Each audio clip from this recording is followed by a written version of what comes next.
guys, it's Reagan, and today I'm here to do my March book haul, and this video is sponsored in part by Penguin Teen. For the month of March, I'm actually pretty proud of myself. I got books, but I didn't go crazy like last month. I know next month I am, because more books came out, and I forgot to get some books this month that came out, so there's a bit of a backlog. But I do have a very decent amount to show you that I picked up this month, all of which I'm very excited for. So without further ado, let's just go ahead and dive right in. The first book I'm going to show off was the Proustopia book club pick of the month for the month of March, and this month Sasha and I were so excited to pick Children of Blood and Bone by Tomi Adeyemi. This book, first off, was incredible. I do have a full non-spoiler review, which I'll leave down below, but this is a West African inspired fantasy story, and it is just full of action, adventure, characters, romance, literally all of my favorite things in fantasy and more. But jumping to the synopsis, this is a multi-perspective fantasy novel, and one of our main characters' name is Zelly, and she recalls the day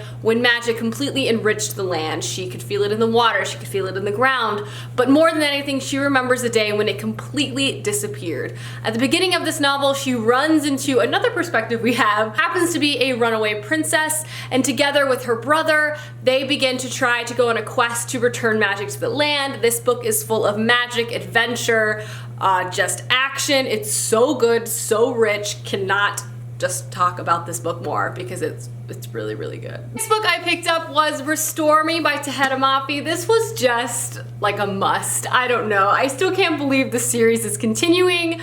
Freshman year of college me would be freaking out right now. I mean, 23-year-old me is also freaking out. But this is the fourth book to the Shatter Me trilogy, or now series. I think there's gonna be 6 books in it overall. I loved the first book, can't wait to continue on. I honestly feel like I might need to reread the first 3, as I don't super remember 100% what happened, except just like Warner is in my brain. That's pretty much it. I'm not even quite sure if this follows all the same characters, but I know it's gonna be full of Tahereh's amazing writing style, just great tension, awesome characters and plot. I've already heard really good things about this, so I'm really excited to dive into this, but I do feel like I need to do some rereading before I can do that. The next 2 books are both thrillers, and the first one is People Like Us by Donna Melly, and this book is actually already out in stores, so that's exciting. This follows our main character Kay, and she has some skeletons in her closet, but she has completely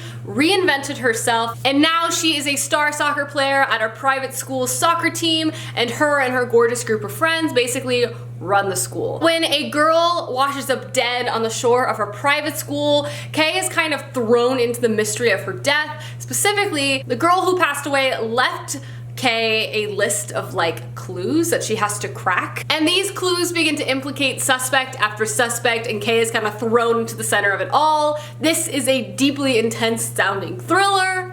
I love a good YA thriller. They always keep you on my toes, so this sounds really good. The next book I have to show off is Lies You Never Told Me by Jennifer Donaldson, and this book actually comes out May 29th, so not quite out yet, but coming out very soon, and this book sounds so delicious. This book follows 2 characters, Gabe and Elisa, who have never met, but they both make the mistake of falling for the wrong person and falling hard. In Portland, Oregon, Elisa is cast as the star of her school's production, Romeo and Juliet, which is a surprise because normally her best friend is cast as the star, as she's a little more shy, a little more reserved. In the production, however, she catches the eye of someone in her school that she knows she should not be with at all. But we also follow Gabe, who lives in Austin, Texas. He is contemplating the impossible, breaking up with Sasha, his impulsive and fiery and popular girlfriend, who he knows isn't just gonna let him slip through her fingers, and she might do anything to keep him. This book sounds like it's full of twists and turns, and also like forbidden romances and all types of scandals, which makes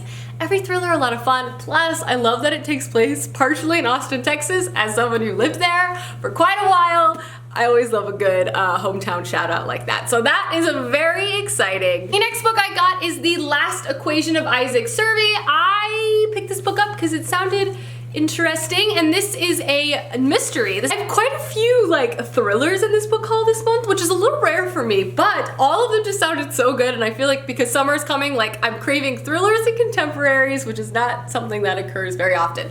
But this is actually a mystery, which is more literary fiction mystery. This book is centered around days after a famous mathematician dies in what looks like an apparent suicide in his Los Angeles home. His adoptive granddaughter Hazel receives a letter for him a few days after he dies, which basically alludes to potentially a secret organization who might be after one of his equations. So now she's thrown into this whole mystery and scavenger hunt to try to find this equation to protect it from the people who also want it, but she's also not the only one searching from it. All sorts of characters from a variety of different organizations are also looking for it in this book.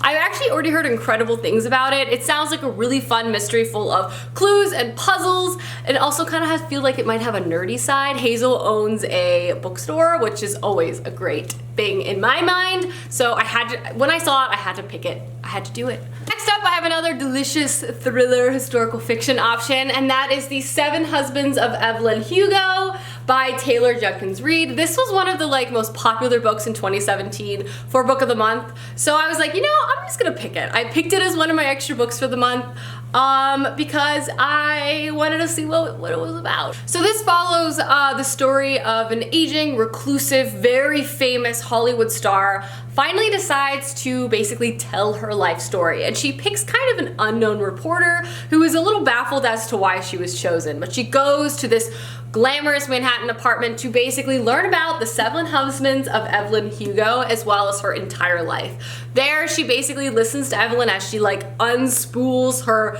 incredible story of passion and friendships and Hollywood glamour and all of her husbands and love and loss and all of those things. Apparently this is like an incredibly addictive like gossip novel that's also really well written. You know, all the secret glamour drama that is appealing in this kind of Hollywood fashion, but also written in a way that's like enthralling. It just sounds like a lot of fun and a really fast-paced read. Again, people really seem to love this book, so I decided to pick it up for myself. Next up is an absolute beautiful novel. It's Jacqueline Woodson's If You Come Softly, and it's the 20th anniversary edition, and it's absolutely beautiful. I absolutely loved Brown Girl Dreaming by Jacqueline Woodson, and I've never actually read this novel. It's so short, but honestly, I feel like now that I have it, it needs to happen. And this book is actually a love story. It's a story of two star-crossed lovers. Basically, Ellie and Jeremiah bump into each other at their private prep school and immediately know that they are meant for each other. Even though they come from very, very different backgrounds, Ellie is Jewish and Jeremiah is black. This is a love story of these two young people coming together, and I'm sure it's absolutely beautiful. Jacqueline Woodson is an incredible writer, and this just sounds like a beautiful, charming little book, and I'm really excited to pick it up. The last 4 books I picked up this month are all from Book Outlet, and as usual, I have my Book Outlet page, which I'll leave linked down below. But the first book I got is Everlost by Neal Shusterman. This is actually a book I've already read. I read it in middle school, which is a long time ago, and I recently read Scythe and Thunderhead by Neal Shusterman. Absolutely loved them, and it's made me kind of want to revisit some Neal Shusterman books I've already read in the past, especially because I read them when I was so much younger. But this is a series by him that I really enjoyed when I first read it, but it basically is about limbo. It's about children who die and end up in this new place called Everlost, and it's kind of a limbo between death and moving on. And we follow Nick and Allie, who aren't ready to rest in peace quite yet. They want to fight to get their lives back, and you kind of follow them on this journey. This place, Everlost, is very unique, very dark, and is not quite what it seems, which is very much in Neal Shusterman's fashion. I can't wait to give this book a reread and tell you guys what I think and if my thoughts change or anything like that. Next, I picked up 2 middle grade books that just have the most stunning covers, and I've already read some stuff by this author.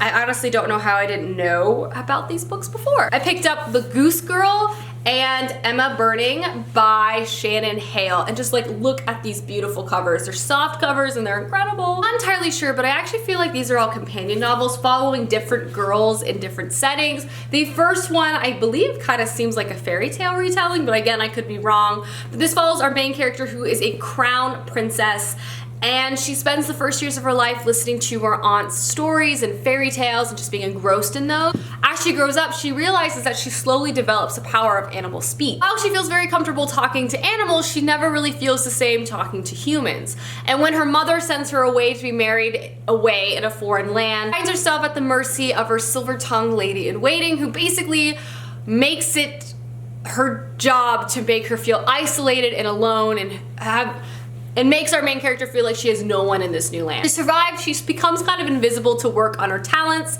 She becomes the royal goose girl, and from there the story unfurls. Again, these kind of feel like fairy tale retellings about magical settings, magical castles, girls finding power. I don't know. I love books like this, and I got the first 2 books in the series, but there's 4 books overall, I believe, and they all sound so good. And the very last book I picked up is The Fortune Teller by Gwendolyn Womack, which I honestly picked up on a whim. So this follows our main character who works in an auction house. She spends her time obviously appraising ancient texts and artifacts to go up to auction. And one day she finds a manuscript written in the time of Cleopatra, and she finally feels like she has found the piece that's gonna make her name in the industry.